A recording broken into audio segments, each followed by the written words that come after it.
During the following weeks, Lith had a strict routine. During the day, while being all wrapped up, he focused on practicing the breathing technique and learning as much as he could about his family and their language. At night, he practiced magic until he fell asleep completely exhausted. He started over again as soon as he woke up and until Alina got up for the day. He tried taking breaks, but they never lasted long. He realized that contrary to popular belief, living as a baby was not as easy as it seemed, and he felt stressed most of the time. He could not speak, not even the words he'd already understood to avoid scaring his family. He could not move. He just observed, slept, ate, and relieved his bowels. He was not used to being so helpless and dependent on others for every little thing. Too much free time was making him insane. So he practiced and practiced, trying to adjust to his new reality without overthinking the absurdity of his situation. As his powers increased, so did his ability to control them. After a few weeks, he felt confident enough to try earth and water magic. He was always careful, never conjuring more than a few droplets of water or manipulating more than a handful of dirt. He discovered how to make the elements float in midair or change their shape and size by continuously feeding them energy. He shifted his night training to focus on control rather than power. His energy was very limited, and he preferred doing perfect but fewer elaborate tricks rather than many incomplete ones that could blow his cover. No matter how common magic was in this world, Lith knew that a baby doing it would be shocking and even terrifying. Lith was afraid that his family would abandon him or worse, kill him. He was scared of death again because he had too much to lose. What were the odds of finding another world where magic existed and being surrounded by a loving family? The chances were 0. He needed to play his cards well and as close to the chest as possible. Before revealing even a hint of his talent, he had to know how this world would react. How much talent was considered good? What was the line between being considered a genius and being labeled a monster? The only relief from all these worries was his constant training. After 3 months, he had become good enough at silent magic that he decided to try fire magic on the fireplace. The fire was already lit. While everyone was busy talking and having breakfast, he tried making the flames dance at will. It didn't work because the flames were too strong, and the distance between the table and the fireplace too big for his energy to have any effect. Still, he kept at it. He could sense the magic flowing from himself to the fireplace. It was a good training technique used to expand his energy range. The only downside to all this training was that he was constantly hungry. Luckily, he was still nursing, and Alina had no shortage of milk. The following month, Alina started weaning him. This event was meaningful for 2 reasons. The first was that he noticed food was in short supply in his household. Even with his limited vocabulary, he could read his parents' worried expressions every time they fed him. Despite being a cold-hearted, cynical misanthrope at his core, Lith couldn't help feeling guilty about it. They loved him as a son.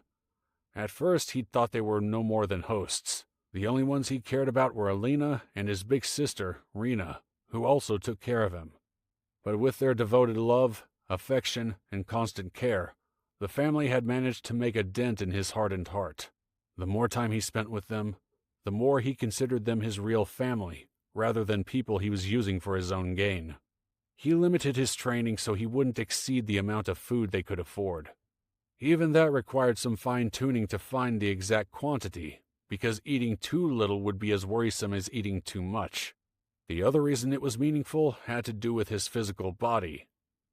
Because he had to limit his training as much as possible, Lith now had more time to practice the breathing technique he called accumulation. That way, his core energy grew faster to the point it hit a bottleneck. His body wasn't big enough or strong enough to hold an indefinite amount of energy. Lith never noticed that before because his baby body grew rapidly, and he had only so much time to expand his energy core. Without him realizing it, his body and energy core had developed together. But the balance had been broken, and practicing accumulation made every fiber of his body ache, so he had to stop. Luckily, he was still well fed and rapidly growing, so despite not being able to train, the bottlenecks didn't last long. Another discovery was the result of him not practicing magic or using accumulation. While studying the causes of his bottleneck energy, he found out that it was possible to modify the breathing technique by skipping a step and not holding his breath. That way, the energy would just flow in and out of his body, renewing him like a good night's sleep. Lith named this technique invigoration. After several tries, he discovered that the world's energy allowed him to stay awake for several days, but not indefinitely. Each time he used invigoration, the energizing effect lasted less and less. Only sleeping reset its effectiveness. But the most important discovery, as usual, was made by complete coincidence. After adjusting his food intake, Lith's greatest enemy became hunger, but not the craving type that can be fixed by eating a candy bar or a piece of fruit. This was the type of hunger that never went away, always lurking, even right after he'd had a meal. And even though he was not starving, it was a completely new experience for him. Even with all the misfortunes of his first life, food had never been an issue. He had always been able to eat to his heart's content, and he could even afford to be picky about his food. But now, he was so hungry that he ate every meal until the last scrap. If it had been allowed, he would have not hesitated to lick the plate clean. In the good days, when the portions were larger, the hunger was like white noise, annoying but easily ignored. During the bad days, though, either because the rations were smaller or because he practiced magic and consumed too much energy, the hunger would be unbearable. He would be so hungry sometimes that he experienced headaches all day long, often feeling lightheaded and incapable of focusing. He thought and dreamed restlessly about food. Of course, he was not the only hungry one in the family. His siblings Orpal and Rena were often tasked with feeding him, and while Rena had a big heart and strove to be like her mother, Orpal grew angrier and hungrier by the day. He often daydreamed of the days when he and his sister were the only children in the house. Now, Orpal not only had to fight each day for his parents' attention, but also for food and clothes. He used to have a room to himself, but now he had to share it with his other brother, Treon. And it was just a matter of time before Lith would come to take away what little personal space he had left. Orpal could not understand why a family as poor as his own would keep making kids. And it was the winter season, so there was not much work to be found. That meant food supplies were low and had to last until spring. It was the toughest time of the year for all farmers and their families because food had to be divided not only between the people, but also between their animals. Orpal was so sick of seeing Lith eat all the food that he started calling him Leech. So, whenever it was his turn to feed the little vermin, he would take some portions for himself. But Lith was not easily bullied.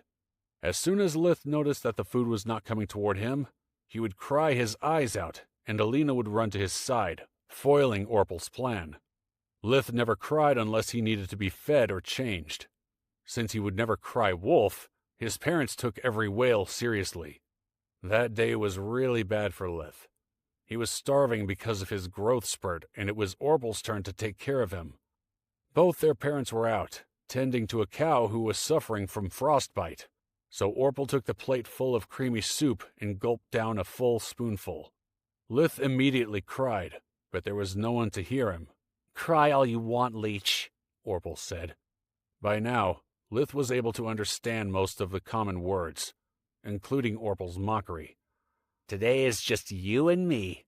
No mom in shining armor to rescue you," he said, having another ration of the soup. Lith was going crazy from hunger.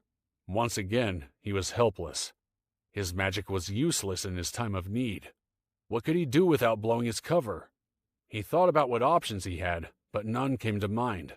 Using fire was too dangerous. A single meal was not worth it if he burned down the house. But his hunger was driving him mad. He felt a kind of rage he'd never thought possible. "You bastard," he thought. "Feeling tough taking food from a baby?" He saw Orpal going for another spoonful. His meal was already half gone. Lith's anger reached a new peak. His hatred burned like fire. "You are not my brother," he thought with fury. "You are nothing but a filthy thief. Complete and utter trash. And then, instead of a click, he felt something break inside of him, like a dam that could not hold the raging waters any longer. I hope you choke on that spoon, you bastard! Lith shouted while waving his arm against Orpal. And then it happened. Lith felt the energy radiating from his body, reaching the spoon already in Orpal's mouth and pushing it down with fury. Orpal choked and, after removing the spoon from his throat, he puked everything he had. Lith was so astonished by his actions that he almost forgot about his rage and hunger. He had discovered something wonderful, a power no one else in his family seemed to have. Lith had discovered spirit magic.